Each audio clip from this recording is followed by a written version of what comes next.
In this week's episode of Studio Inter, we'll be reviewing the win against Udinese and the win against Fiorentina. We'll be previewing the derby, this week's Moratti, Moggi and Frog, and much, much more. Everything here on Studio Inter, only on SempreInter.com.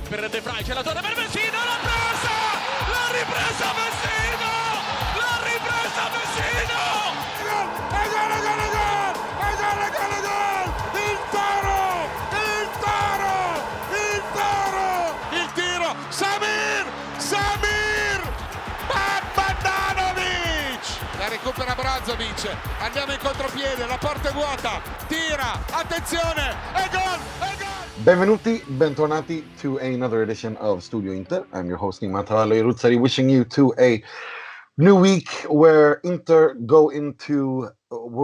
enter after having won the quarterfinal against Fiorentina and finally got back to winning ways in the Serie A. We're gonna preview the derby. We're gonna get into all of that, but first let me introduce my panel, starting with the excellent SempreInter preview writer, Mr. Mohamed Nassar, Mystic Mo. Mystic Mo, indeed, guys. I'm very happy to be here. Let's get into this. Let's do it. And we are also joined by our good friend, Mr. Alex Donno, from all the way from a Super Bowl, basking in the afterglow of the Super Bowl from Miami, Florida. How was it yesterday? You okay today? Oh, I'm still recovering from that halftime show, and also a nice comeback by the Kansas City Chiefs as well. But what an amazing evening that was. Yeah, I bet. I mean, I've never been so jealous of a friend as I was yesterday. Like, Miami seemed like a giant party where everywhere you looked and everything you saw, just so that the city was buzzing. So I hope you had a good time. I hope everyone who went had a good time. And congratulations to those of you who support the Kansas City Chiefs in Missouri and not the state of Kansas. We'll get into that a little bit more. Right, let's talk Udinese. Inter won. After a very dreadful first half. Let's be honest, it was probably the worst half we've seen from Inter in a very long time. And there's a couple of things to take away from that. And I thought I'd start with the fact that a lot of people are talking about now, especially in Italy, talking about how Eriksen was, that they're going to struggle to find a role for him, and he's a great player, but he's not a world-class player, and all that nonsense, because I think it's ridiculous. The guy has trained with Inter 4.5 days and played 70, 80 minutes, and people are already calling him a flop, which, I mean, to me, that's not serious. That's not serious analysis. That's just having an opinion for the sake of having an opinion. But I do think that there is something we should talk about, and that is finding the right role for Christian Eriksen. And that kind of goes into the 3-5-2 versus 3-4-1-2 or 3-5-1-1 debate that we had last week.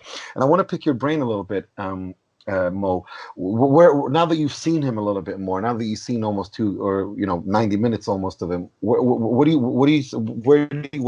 you think he struggles in this Inter, and what do you think Conte should do to fix that? Well, first of all, I don't think he struggled at Inter. I want to address another thing as well regarding the fact that it was clearly a subpar first half. I had a thought yesterday that maybe, we've criticized Inter greatly on almost all platforms the last few weeks because they tend to lose steam in the second half, and Conte has always seemed to have always been asking for high intensity 90 minutes. So maybe yesterday's let's say lackluster first half performance was actually game management by Conte, a bit more pragmatic approach to the game. I thought that might have well been that, we can talk about that after the Eriksen bit. But as for Eriksen, I don't think he flopped. I thought I was looking at Eriksen. I thought I haven't seen someone play in that role with this much talent and this much decisiveness and incision on the ball in the final third since Sneijder. Exactly. Couldn't agree more. He's so classy and so assured and so economical with his movement. There's absolutely no doubt that this guy is going to be a protagonist for Inter for hopefully many seasons to come. So I think, like you say, anybody who criticizes Eriksen's performances on just under 90 minutes is not serious. It's not, it's just the same as people who really wound up De Ligt in the first 4 or 5 subpar performances for Juve. I mean, it is what it is. But like you say, the more interesting debate is, how are we going to fit him in the system? Assuming that, we have Antonio Conte and this group of players, this new backbone that was developed for, let's say, 2 or 3 seasons. How do we go moving forward? It's a very interesting question. I mean, personally, I thought the great substitution yesterday, clearly, like everyone was talking about, was, Santo Marcello coming on the pitch and Brozovic is, kissing the game and blessing the match. Is epicness, exactly. What I would really love is to have both these guys on the pitch, have that work out somehow. And I think 3-5-1-1. Yeah, but then we talk about, I don't know what you reckon about the 1-1, Alex. What do we do with Lautaro? I don't know.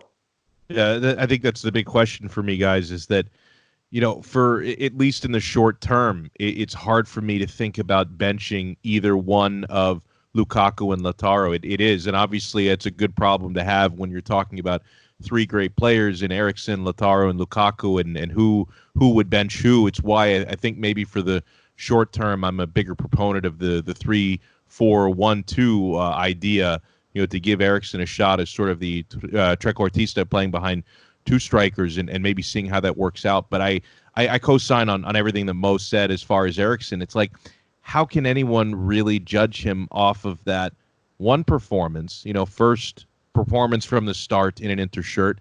I just thought personally, guys, he looked a little tentative to me, which is probably his sort of understanding of his teammates, just growing a little bit. It's on the job training. He was playing mostly short passes and mostly safe passes. He didn't really attempt anything dynamic in the Udinese match. I mean, he did make, going back to the Coppa Italia match, he did make a pretty dynamic through ball to Lautaro that, Lautaro was a step off sides. He did, score a goal, so it would have been an assist had it not been offside. So we're certainly seeing the glimpses, and I guess we can just all hope that the dynamism is waiting for the Milan derby. But I think as far as Eriksen goes, something that raised my confidence level a little bit, I did see Antonio Conte say midweek that he certainly has a clear role and a clear idea in his mind as to where he wants Eriksen to play, and they have an understanding with one another. And I'm not even really sure we've seen that role yet, because it could be an evolution over the next couple of matches. And once,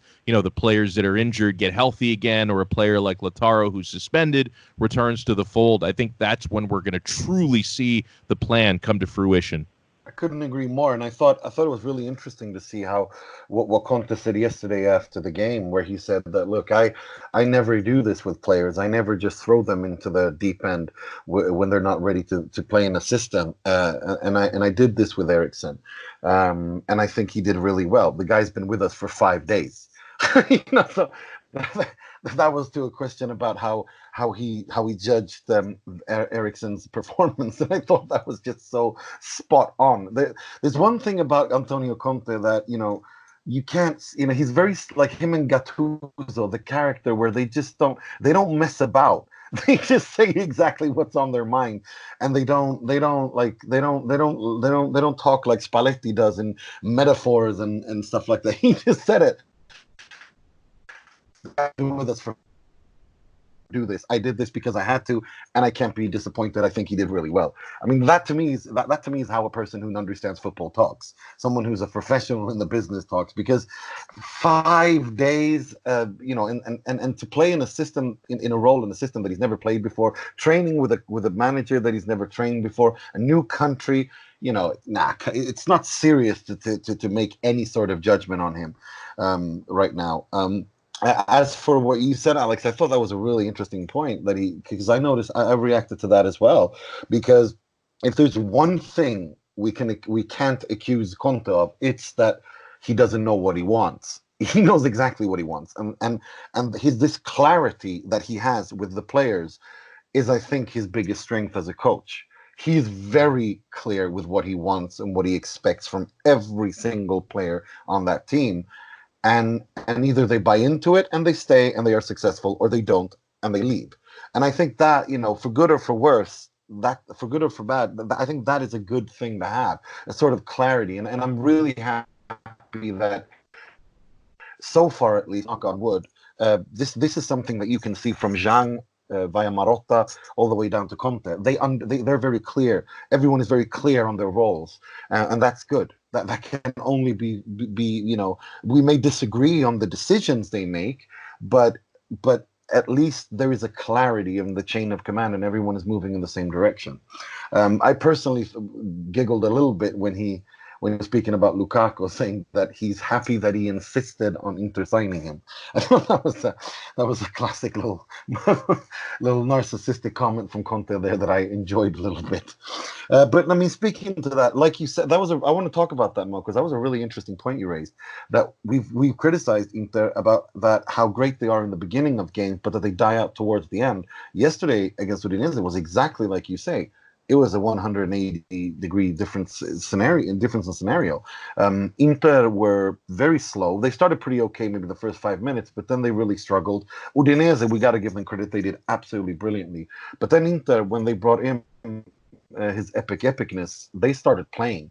And to have that on the bench, to me, creates, all big teams have quality on the bench, so they know that when they're stuck, there is quality, there are reinforcements on their way that can help out. And that is something that a team builds through a long period of time, until that feeling of not being of being unable to lose, almost of invincibility, kind of kicks in after a while. I mean, if you remember with Sir Alex Ferguson and Man United, the Fergie time, I don't think it's just it's a coincidence that happened, that his teams kept scoring towards the end of the games.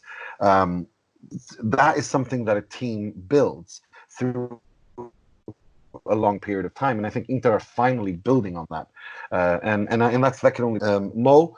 Do you think that what you said? I mean, do you think that was just a coincidence, or do you think that Conte actually did that on purpose? Because I'm not too sure, if I'm honest, but I like the idea.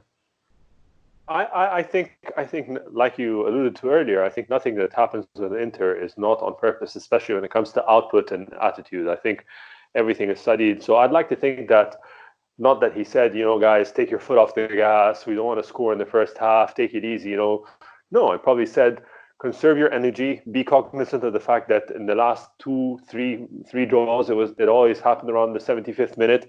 We need to make sure that we're on top physical condition and mental condition when it comes to that point. So it's not like he told them to take the first half off. It's just that everyone was aware of the physical drop-off and played accordingly. Maybe. But yeah, but I mean, that's what I'd like to believe anyway. Alex, what do you think about this? Well, my reaction was, and I like that thought, I do, but in live time, my bigger reaction was the substitutions just made the world of difference. Brozovic is just, you can see when he's in there what a difference he makes when it comes to being the engine that makes that entire midfield works and link up with the attack. And it was just night and day once he came on. And the same could be said for Alexis Sanchez. And boy, was I thrilled to see him make an impact, especially with, how, because he had been playing, in the Coppa Italia match, he'd been playing out of position and just looked completely lost and clueless midweek last week. So I was really thrilled to see him come on in a natural position up top and really play so well, and to dynamically draw that penalty that led to, the penalty kick and Lukaku's brace, I thought was fantastic. And, unfortunately, the flip side of it, with Alexis Sanchez being so good, the reason why he could make such a difference up top was 17-year-old Sebastiano Esposito, guys, was just, it wasn't his day. And I can't really blame him. It's more of blaming the situation, because you're, going to put on a 17-year-old in an important match like that. And I think it's destined. He's not going to be able to, be in top form every single match, but it was a really, really poor performance from him. And I think one other kind of funny stat from that match that we hadn't gotten to yet, guys, is who would have thought that all it would take to get your first clean sheet of 2020 would be to have Daniele Padelli playing in net, and that would be that would be what brings you your first clean sheet of the calendar year. So I thought that was I'm happy. Certainly, I was holding my breath every time they played it back to him, and I was waiting for him to either make a key pass or a key error. But I'm certainly happy that he was able to pick up a victory. Yeah, I agree with that. I was very scared, and I did not see him. I was very worried every time there was a shot on goal. Yes. I think we all were. But no, I think that's an interesting point, because Brozovic, I mean, we have to give credit to Spalletti for this, because remember how he looked before Spalletti, and the change he underwent under Spalletti after 6 months, where he just turned into this world-class regista. I mean, he really is now. He's really he's one of the top 5, in my opinion, one of the top 5 deep-lying playmakers in the world of football. I can't think of many that are better than him. Agree. I mean, it's so crazy when he comes on, and I mean, they played like a double pivot almost with Vecino and Barella, and then they kind of unleashed Vecino and Barella and let him. Well, first of all, Brozovic runs more than any human being should be able to without dying. I mean, he never stops running, and he's constantly moving, and the intelligent passing and the I'm really this is I did not see. We always knew he had a lot of talent in him, but we didn't see this. This is something else. I mean, this is wow, what a player he's turned into, and thank you, Luciano, for that, because nobody did it but him. So he did it. He's the one who got the best out of Brozovic, and thank you. Not only thanks for that, Luciano, but thank you, Suning, because you both have spoken about this. For the first time, there are genuine, proper, better than on the field options on the bench in the longest time. Like poor Spalletti, who he had to call up. It was a disaster. He had to play Candreva as a starter on the right flank. If Perisic was injured, I don't even remember who played on the left flank. It was Eder. Eder, good grief, Eder. No, speaking of Esposito, yeah, you're right. No, go. Sorry, yeah, Spalletti's starting 11 was pretty decent, and Conte's starting 11 in the beginning of the season was also pretty decent. But what's different after this mercato is the depth. Finally, there is some proper depth. Moses played very well, and he comes off, and D'Ambrosio comes on for him, and D'Ambrosio is a very serviceable player on that as well. So there's genuine, real options, whether it's Candreva, Moses, or D'Ambrosio on the right wing back. We have proper options now, and that's, I mean, I can't speak enough of how valuable that is for the squad. Couldn't agree with you more. Speaking of Esposito that you alluded to, Alex, I think that was a game where we know that Conte has has a world of faith in this kid, and I think he did right to play him, because I think it was important for Esposito himself, because he seems like a very humble kid and willing to learn and work hard and learn. Because I think it was important for him to learn and see yesterday that he's not quite there yet. And that he's he needs to mature in his perception, his read of the game, especially in a tactical league like the Serie A. He worked his butt off yesterday, but he's still not ready yet. He lacks that maturity, and I think that was important for him as well to see, because you can see how the team, especially Lukaku, is like a mama bear protective of him. Like, did you see that game? Did you see before the game where he was like holding and looking him in the eyes and charging him up and saying, you can do this, and filling him up with confidence? Like, he's literally the little brother in the team, and they all back him up. Like, they're a team, they're a tight-knit unit, and they all die for each other, especially Lukaku with Esposito. And I think that was good for his development to understand that where what he needs to work on, and because Udinese were so good defensively, I think Sama, the Swedish guy, was really, really good He yesterday. was great. He impressed me a lot. He impressed me a lot yesterday, and he showed that he's ready for bigger and better things. And he's owned by Watford, which is owned by the same owners as Udinese. I'd like to see him stay at the Serie A, and I want to see what he can do because he was really impressive. And De Paul as well yesterday. De Paul was also very impressive. No, Udinese are good. They're Gotti, their new coach Gotti, he's really got them playing some good football and really unleashed the potential of this team. And they are so tactically disciplined and made it really difficult for Inter. But like you said, once Alexis Sanchez came on, once that player who has that experience, who knows what to do in these positions, in these games, and how to unlock them, and then Brozovic, of course, then it was as if Inter they just put in that extra gear, and then it was game over.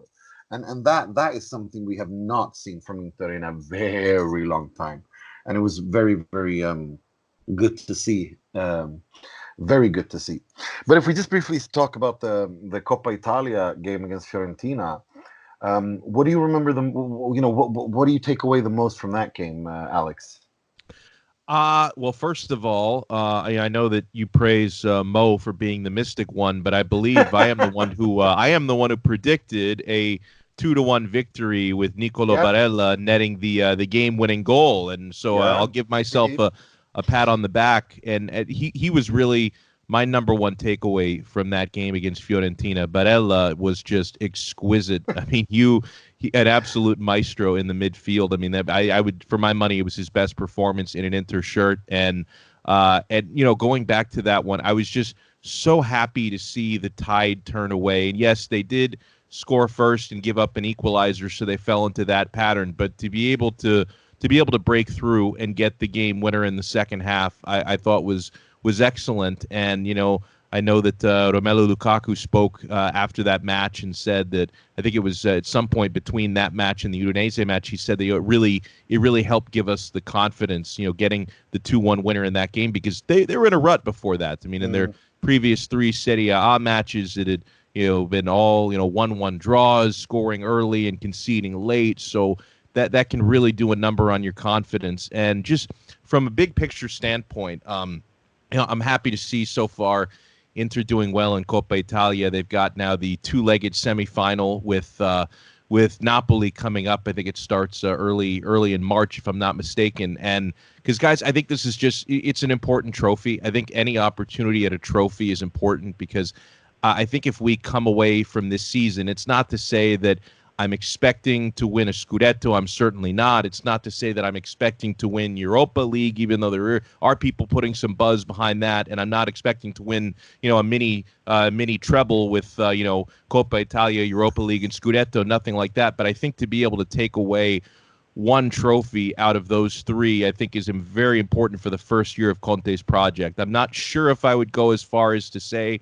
you would call year 1 a failure if you don't take one of those trophies, but it would certainly make me feel great going forward to know that you start off this sort of new era of Suning with, free of financial fair play, able to invest, and they've already invested 12 million euros a season in Antonio Conte, to be able to come away with a trophy in year 1. And this may be Coppa Italia, maybe will be the most attainable trophy for them. I think it's certainly a tournament that they have to put everything into. Couldn't agree with you more. And the first leg of that semifinal is on Wednesday, the 12th of February at 8:45 CET at the Stadio Giuseppe Meazza in Milano, and the return leg is in March. So, no, I agree 100% with that. What about you, Mo? What did you take away from the Fiorentina game?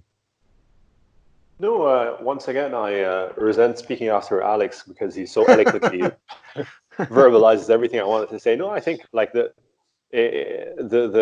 positive mental effects of that victory and stepping into the semifinal cannot be understated. The fact that Barella, he stepped onto the pitch between him, Vecino, and Eriksen, the talisman of the midfield. And I reckon his performance against Udinese was largely down to the very positive impact that he had in the Fiorentina game. So that too, like Alex noted, was one of the standouts of the game. That when we need him, Barella is there for the team, and he was there against Fiorentina, and he put in a very strong performance against Udinese thereafter. So yeah, for me, that's pretty much it, without being too long-winded. The thing about Barella is the guy's just 22 years old. I mean, he's just. I mean, I hope he stays at Inter forever and ever until the end of time, because I'm in love with this kid. He's so mature, like not just in how he plays, but as a person on and off the pitch. And he's only 22. It's crazy. Yeah, but no, I couldn't agree with both of you more. Mystic Mo and Clairvoyant Al. I'm going to call you two now. I'll take it. Right. Let's move on, because we on to much bigger and better things. Because now Inter go into a very interesting slate of matches, starting with the Derby della Madonnina on this Sunday at the Stadio Giuseppe Meazza at 8:45 CET. It's an interesting game. It's Bastoni, who is another kid who's been amazing, who you don't even talk about, but he's only 21 years old, and he plays like he's done nothing all his life but to play at Inter. He's now a starter at Inter, and he's suspended. So that means that Diego Godin, who we thought was going to be just to continue being the world class defender, he's now coming on. Now I'm not gonna. I think it would be a little bit ridiculous to think that that's a drop off for Inter in terms of quality. Sure, Skriniar doesn't like playing on the left, but you're never going to get me to say that Diego Godin playing for you is a bad thing. However, Lautaro Martinez not playing is causing a little bit of trouble. Is worrying me a little bit, because I think Alexis Sanchez, although he played good against Udinese, it's one thing to play good against Udinese away. It's another thing to play against Milan. And I don't, and Milan have been looking really, really compact and good these past few days. I want to pick your brains on that. Like, what impact, like how important, which absence is more important in terms of the impact it will have on Inter's chances of winning the game? Bastoni's or Lautaro's? Start with you, Mo. Neither. I think the feeling in the squad is pretty high. Not to say that Milan can't win; any team can win given 90 minutes. But I reckon that, like you said, Godin is certainly no drop off. I think when you're talking about the greatest threat that Milan possesses, Zlatan, if he recovers from his flu, which I reckon he should, I would be much more comfortable having De Vrij and Godin marshal him, despite all, albeit that Bastoni has been really spectacular, and like you said, he allows Skriniar to play in his preferred position. But still, I would be more comfortable having a wily old fox like Godin work around Ibra. Yeah, that's one thing. And sure. as for up front, honestly, I love Lautaro and Lukaku. I think they're fantastic, but I also think, like we were talking about earlier, I think we have depth. I think we have options. I think, a 3-5-1-1 if necessary, with Eriksen playing off of Lukaku, a 3-5-2 with a 3-5-1-1 or 3-5-2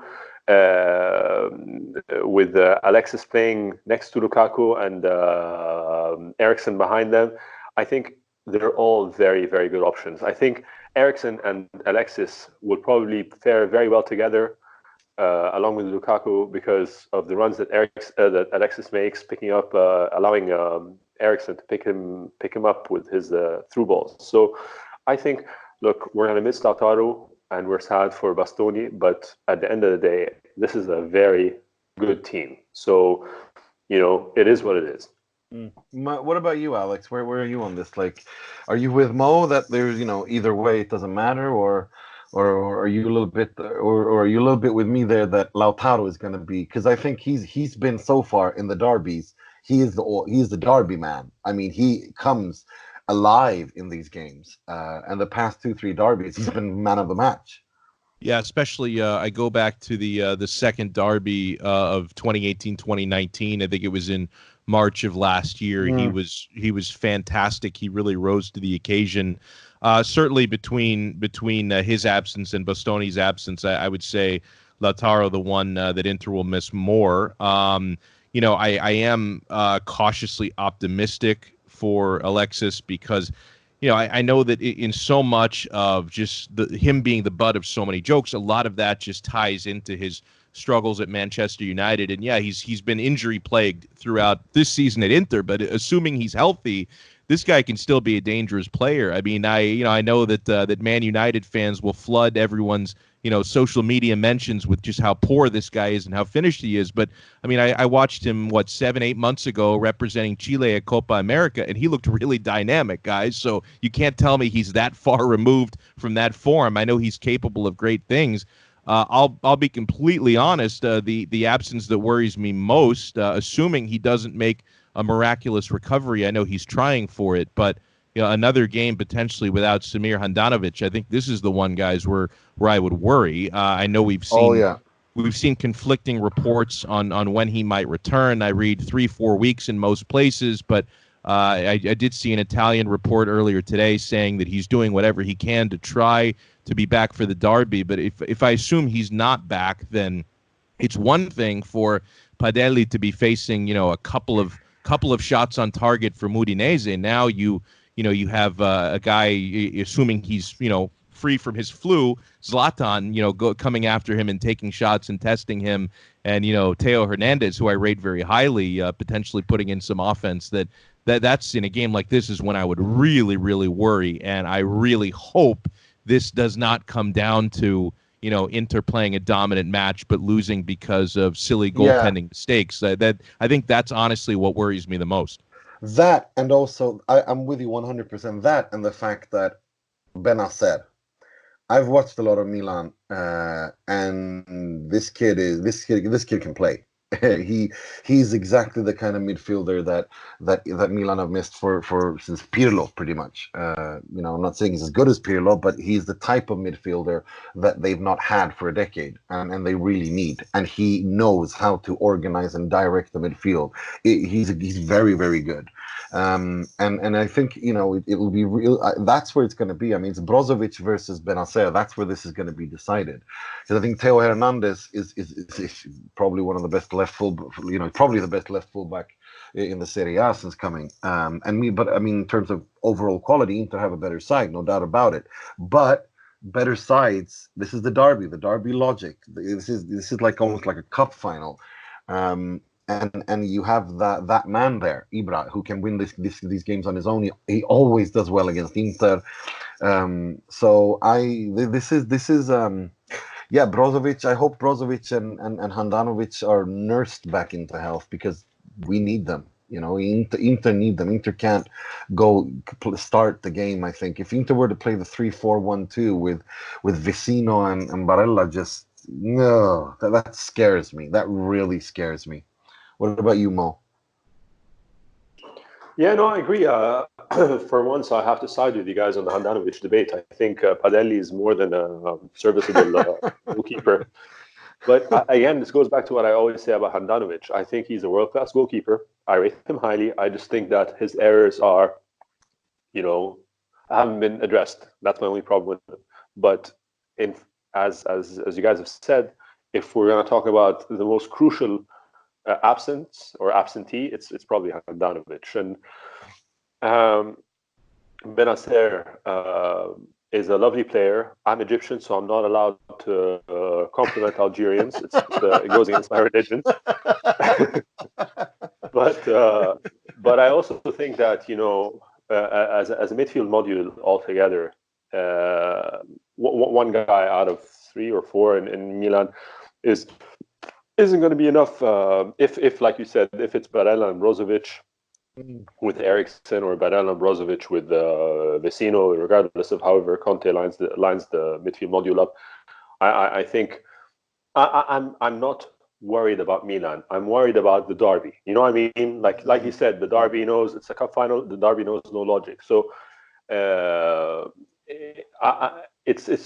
as worried about facing Milan as I would be if Inter were facing, let's say, Cagliari or whoever, any strong mid-table team, Torino prior to the collapse that they've had.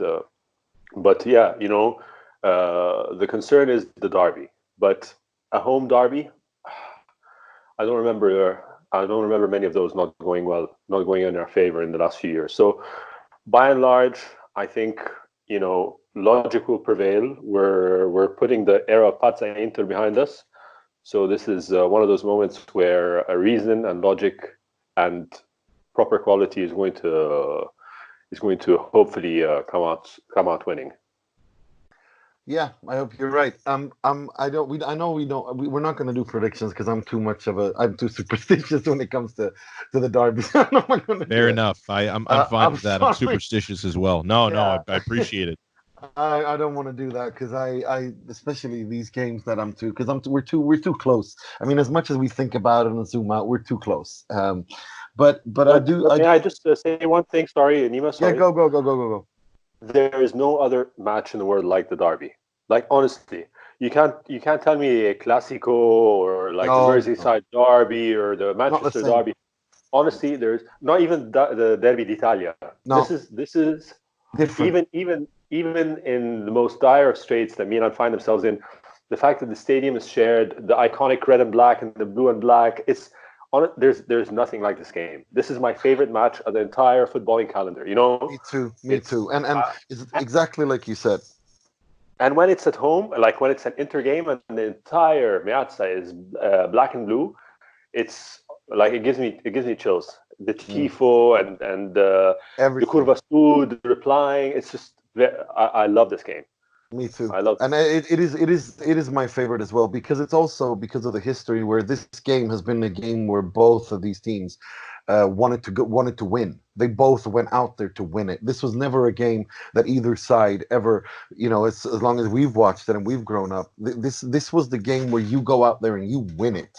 You don't grind out a result, and that's why I was so annoyed with Gattuso in the beginning because I thought he was kind of ruining the legacy of this derby because this kind of park the bus thing. That's not how it was. Even if you lose 4-0 or 6-0, like this is the game that you go out to win. And this is how it's different.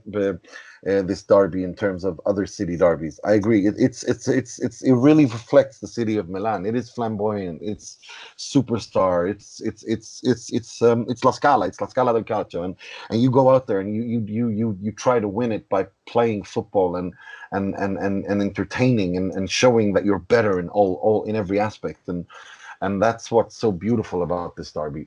So no, I agree with you. It's not just because I'm an Inter fan that I love this derby. I love this game completely. It's a different thing with Juventus. That's more angst, and anxiety. This is more, I don't know. It's a different feeling. I know what you mean. It's different. I can't put it into words. It's more about passion.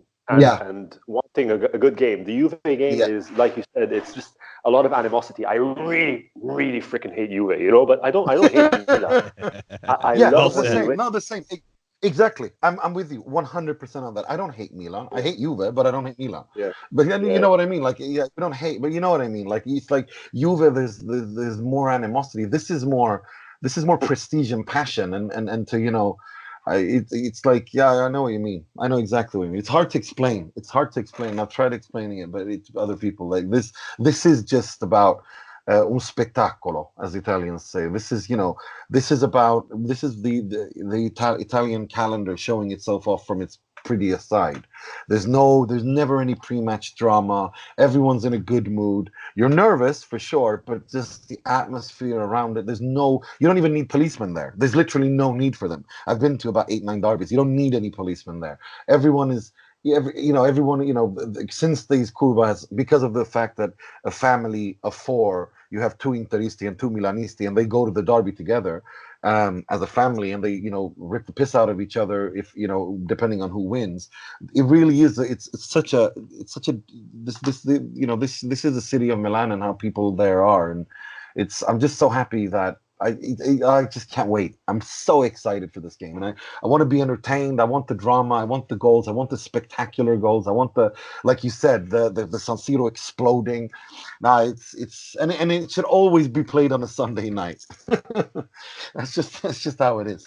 Well, so what kind of game are you guys expecting, Alex? What kind of game do you expect? I echo what you just said. I'm thinking, for a lot of recent matches, I've been predicting things closer to 1-0 or 2-1 victories. I'm not going to give my prediction for who wins this one, but I think the score is going to be more along the lines of 3-2. I think it's going to be a little bit more exciting, and yeah, I just hope for.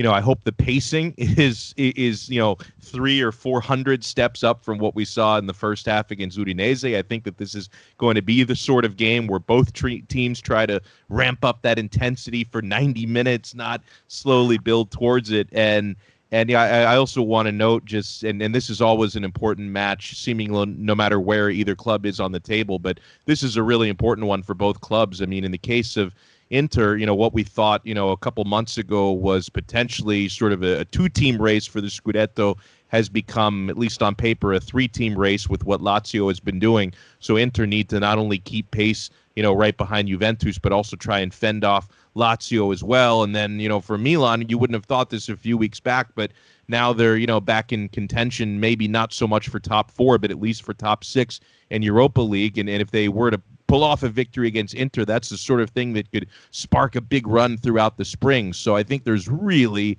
a lot on the line aside from the usual derby rivalry. I think there's a lot more on the line in the Serie A for both of these clubs. Agreed. And I again, Zlatan Ibrahimovic, I have just watched him kill Inter off so many times. I'm really dreading this. And I know he's going to score. I just know. We all know he's going to score, and he's going to do the Ibra hands out celebration to the Corvano, taunting them. We just know that's going to happen. So I think there's going to be, I'm thinking 3-2, 4-2, 4-3 kind of game as well. Is that how you see it, Mo? Too, or do you disagree? I don't know. I don't know how I see it. I see an open game for sure. I see Milan trying to take the game to Inter. Like you said, I think it's a match that both sides are going to really go after trying to win. I also would like to imagine that if Milan try to open up too early and too fast, it's just going to play in Inter and Conte's favor. So I hope it's an open match. I hope it's a match that's not determined by VAR, by goalkeeping mistakes, by any unnecessary... Or the refereeing referees, or refereeing mistakes. Oh. I hope, if God forbid, Inter lose fair and square, so be it. Yeah. It's a loss and we move on. But exactly. I hope it's a good game where both sides put on their best foot forward and we watch a good football game, a game worthy of Il Derby della Madonnina. That's what I hope. Absolutely, buon derby a tutti. Agreed. Right, let's move on to the part of the show where we pay tribute, rip the piss out of, and make fun of something or someone in the world of football. Starting with this week's Moratti, the Positivity, which will be presented by Mr. Positivity himself, Mr. Mystic Mo. He works a lot. He's intelligent, and he surprises people sometimes with his ideas. Not easy to find one person of this qualities. Yeah, I think we've spoken about this week's Moratti for a while now, indirectly throughout the podcast. And I've always commended Marotta, Zhang, Suning, etc. This time I'd like to tip my hat to Il Mister Antonio Conte. For like you spoke about, insisting on bringing in Lukaku, having a clear idea and a vision for what the team is like. So of course it all comes from the top down to the bottom, and Suning and Marotta and even Ausilio all are thankful for. We're thankful to them for creating the structure in which Antonio Conte can feel comfortable and flourish. But at the end of the day, you need a guy at the bench to make it all happen. And if we finish third, I'm still very proud of the performance of this team and the improvement in the squad and the improvement in just outlook and everything. If we finish first, I'll be over the moon. If we finish second, I'll be just as happy. Anywhere in the top three, just the way the gestire il stagione, how he has managed this season is so far at least has been very impressive. And again, the fact that he knows exactly what he wants out of Eriksen. He demanded that Victor Moses comes, and he knows what he wants from Ashley Young and what he can get out of these guys at their age. Is just I'm grateful. I'm grateful to have a cool-headed, very hot-headed, but I was gonna say cool and calm thinking. The man had to go to hospital. Exactly. After the Cagliari game, very poor choice of. But he very calculating. Oh yeah, no. I mean, but the fact that the man is 50 years old. Like, I was thinking about that. Like, dude, you might want to chill out a little bit. Like, if a game against Cagliari gives you a seizure, maybe you should. Maybe I'm starting to feel bad for. I think that is Gabriele Oriali's role. He's basically the caretaker there to keep the crazy patient under control. Like, he's there to make sure that Conte doesn't, set himself on fire or anything. It's just, Poor Lele. He did it with Mourinho as well, didn't he? He's basically, Oriali's role towards the end of his life has almost become like to take care of crazy old men and keep them in line. On-staff therapist. Exactly. He's like the one that, no, Antonio, we used our indoor voice inside. Like, you know what I mean? Like, Jesus. No, it's so funny when you saw that. Like, literally always Oriali's there trying to protect the referees from Conte. It's absolutely brilliant. No, the man cares. He definitely cares, and he pours his heart and soul into everything. And that is a winner. I mean, say what you want about him. The guy's a winner, and that's why. But just maybe, have some, just chill out a little bit. Let's move on to something much more comical. This week's Frog, which will be presented by Mr. Alex Donno. È clamoroso! Autogol di Ranocchia! We'll take a detour into the world of American football. Well, kind of. Now, on Sunday, the Kansas City Chiefs had a thrilling comeback down 10 points midway through the final quarter to beat the San Francisco 49ers to become the Super Bowl champions. And so really, really nice thing. Minutes after the game ends, the President of the United States, one Donald Trump, decides to send out a congratulatory tweet to the winning team. He writes this: "Congratulations to the Kansas City Chiefs on a great game and a fantastic comeback under immense pressure. You represented the great state of Kansas, and in fact, the entire USA so well. Our country is proud of you." Great state of Kansas. The only problem, guys, the Kansas City Chiefs play in Kansas City, Missouri, not Kansas City, Kansas. And which, I think that's something I learned in third grade geography, as many U.S. citizens did. But yeah, Donald Trump, of course, no stranger to the foot and mouth on Twitter. I think most people know that there's a difference between Kansas, the state, and Kansas City. Like, right.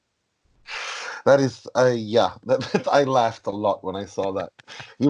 I'm really happy he put that out. He really made my night. He was this year's Adam Levine tweet, we can say.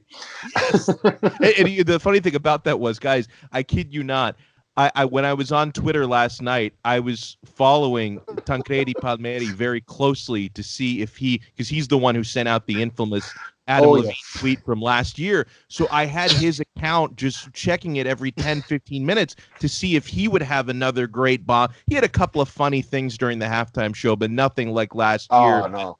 Leave it to the leader of the free world to be the one to pull off the great comical tweet of the night. Donald was this year's Tancredi. Brilliant. Oh dear. Right. Let's move on to something much more negative. This week's Moggi, which I'll be presenting myself.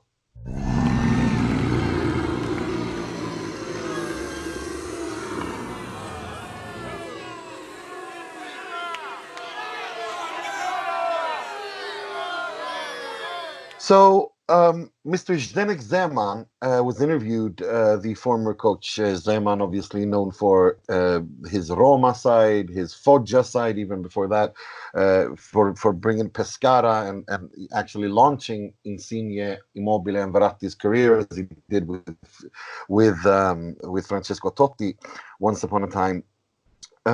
He was interviewed yesterday, or today. It was, I don't know when the interview was, but it was published today. It was with Tutto Mercato Web, and he was speaking on a lot, on a wide variety of issues, as he always does, since he's a bit older now, and he's been in the Serie A for such a long time, and he had a bunch of opinions about a lot of things, but for some reason he decided to share his thoughts on women's football, and I'm just going to read you the quote. I do hope that women's football can keep growing, although we've got more than enough problems in the men's game that need fixing. Besides, women in Italy have always tended to stay in the kitchen. I don't know if that's a bad thing or not. Men have to eat. The 17th century called and they want their view of women back? What? No, sorry, dude.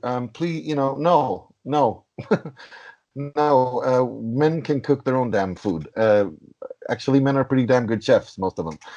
This is nonsense. What are you talking about? If women want to play football, they can and they should. And this ridiculous. I don't know if he was trying to be funny or what the hell that was, but he was just speaking of old men and feet and mouth. Way to go, Zdenek. You put both feet in yours. So no thanks. Right, that's all we had time for this week. I'd like to thank you, Mo, for coming on as always to preview the derby and to shoot the shit. Guys. And, shoot the crap and everything, all of that. Looking forward to a very happy next episode. Oh, hope so too. Don't jinx it. And as always, Mr. Alex Donno. Oh, thank you so much for having me. I cannot wait for the derby, and I can't wait to talk to you gentlemen as well after that. It's going to be delicious. Hopefully, we'll be happy as well. Until next week, I'm your host, Nima Tavallaey, wishing you a good week. 3 points, buon derby, and sempre e solo Forza Inter. Forza Inter,